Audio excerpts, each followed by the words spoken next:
Tonight, Intelligence Committee Chairman Adam Schiff has officially completed the fact-finding in this Ukraine plot and releasing what Democrats say is the definitive account of President Trump's alleged abuse of power. And Chairman Schiff has receipts, as I was just discussing with Chuck Todd, about 300 pages of receipts in what can only be described as an exhaustive document that formally shows that Congress has completed its fact-finding, and it says, the Democrats say they have, in here, a factual basis for impeaching the sitting president. This is not a drill right now.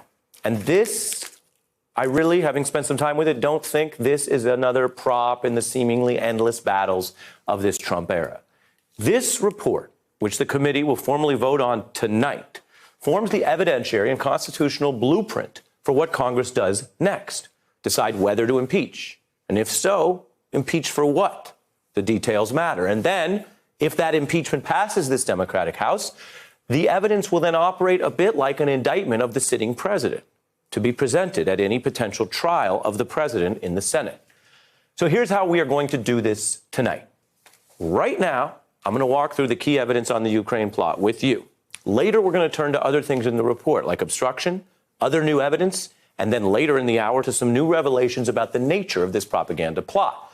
We will break this down, all the key parts of the report, with many new pieces of evidence, and soon we'll be joined by the experts you see arrayed on your screen. Now, here's what you need to know about what Democrats say is an impeachable plot.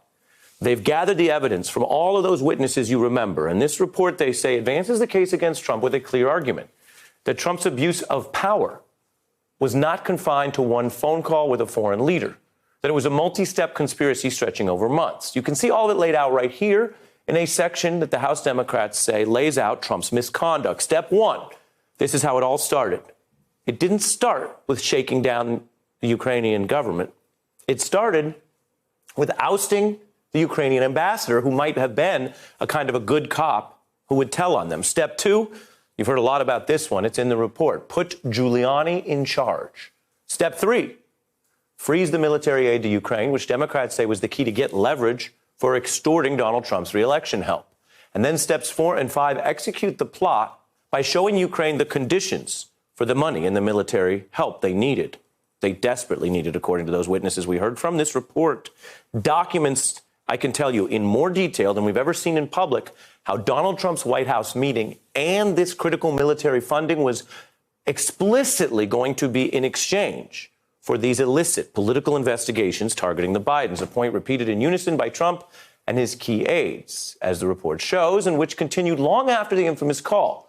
Those demands we heard about in the hearings to announce those political investigations in public. So right here, that is a lot, and it's backed up by the evidence. Now, if this new report was documenting a shadow or rogue plot, the White House could, of course, stop it when it was exposed. And this is where the cover-up is key and why the news tonight, right now, shows Congress moving towards impeaching President Trump on multiple grounds, on more than one ground. Let me explain to you exactly what we're learning. The report shows that as the plot raised, quote, alarm within the U.S. government and the military, the White House didn't try to stop this potential abuse of power, but rather cover it up as those things were exposed, as the whistles were proverbially blown. Prosecutors call this kind of thing consciousness of guilt. In Watergate, they called it an impeachable offense. Tonight, Speaker Pelosi's House is showing more of its cards, teeing up potential impeachment for what looks like obstruction and abuse of power, and this potentially also including the bribery scheme, which is why the evidence is important that this all went way beyond one phone call, instead encompassing, according to this report, a months-long plot documented now in contemporaneous text messages, in phone records newly revealed, in emails, in WhatsApp messages.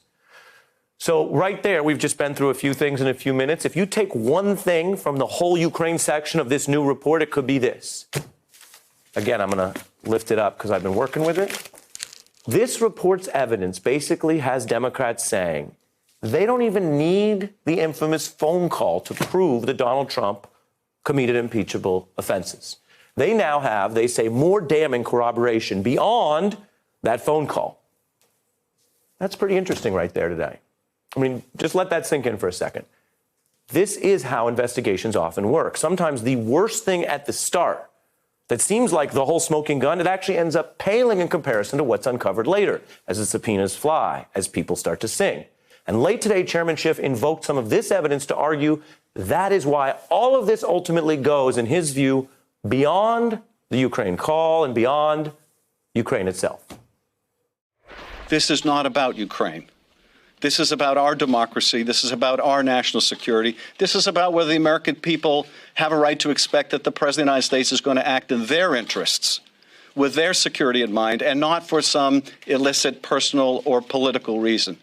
So Americans should care deeply about whether the President of the United States is betraying their trust in him. We should care about this. We must care about this.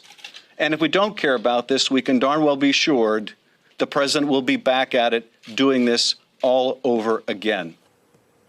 Back at it, doing this all over again. This is real stuff tonight. This is real talk about real potential abuse of power. Adam Schiff is fundamentally talking about deterrence right there in what we just showed. That's the basic foundation for why you punish in Western law, that when you punish, you deter current and would-be criminals. I don't care what you think of Donald Trump as a person or his ideology or the way he comports himself. It is a sad day when that criminal logic is applied to how the president acts or how he uses his powers to run the military. But Adam Schiff is saying the evidence shows that criminal logic does apply to your president right now. In fact, he's released for the very first time scores of phone records that we'd never even heard hints of before tonight, that show Rudy Giuliani in regular contact with the White House months before any of this plot had spilled out in public, and in contact, this is so key, with the people who had control over the Ukraine money. New call logs that show in April, hours after Rudy Giuliani went on Fox News to promote conspiracy theories about Ukraine, he had 3 secret phone calls with a number linked to the Office of Management and Budget. That is the office that months later ordered the hold on Ukrainian assistance, and 8 calls with another White House number. Now, the president's lawyer can call the president for all kinds of innocent or even boring reasons. But the budget office? Rudy Giuliani has no legal authority there. He has no statutory authority there. He has no business calling the budget office. And you might say, okay, Ari, but like anyone could call anyone, and Rudy Giuliani is Rudy Giuliani. Maybe he was just calling around. No.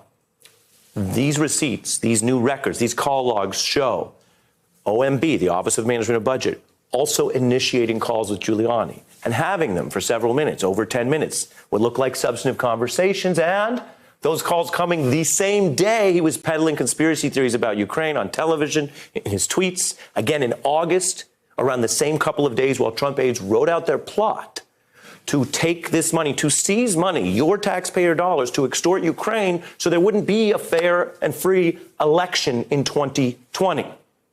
This report has a lot in it that you have to care about, regardless of what you think is going to happen in the House or the Senate. This is a report about efforts on the record now, because the records have suddenly been released, to steal an election, to subvert your democracy. As I said at the top of our broadcast, not a drill. It also, this report, this evidence, puts new heat on Giuliani, because if Congress got these records through their subpoenas, you can bet New York prosecutors have them too or are about to get them. As for the pressure on Ukraine, the report also debunks another Trump defense that he couldn't have done anything all that wrong if the Ukrainians never knew the function of the extortion. If they didn't know the aid was being frozen for these reasons, then, well, how big of a threat was it? Well, that's an interesting defense if it were true. The records, though, show multiple witnesses testifying and multiple pieces of evidence supporting and corroborating Ukrainians all knew about this before it was publicly reported. So those are some of what we think are the most important factual highlights for you to know about this Ukraine plot in this report. There's also, as I mentioned, there's more evidence on obstruction. There's stuff I haven't even mentioned yet on implicating the top Republican on the Intelligence Committee in some of this, and on one of Giuliani's associates and all the other mysterious calls coming from inside the White House. Hey, I'm Ari Melber from MSNBC. You can see more of our videos right here, or better yet, subscribe to our YouTube channel below. You could have been anywhere in the world, but you're here with us, and we appreciate that.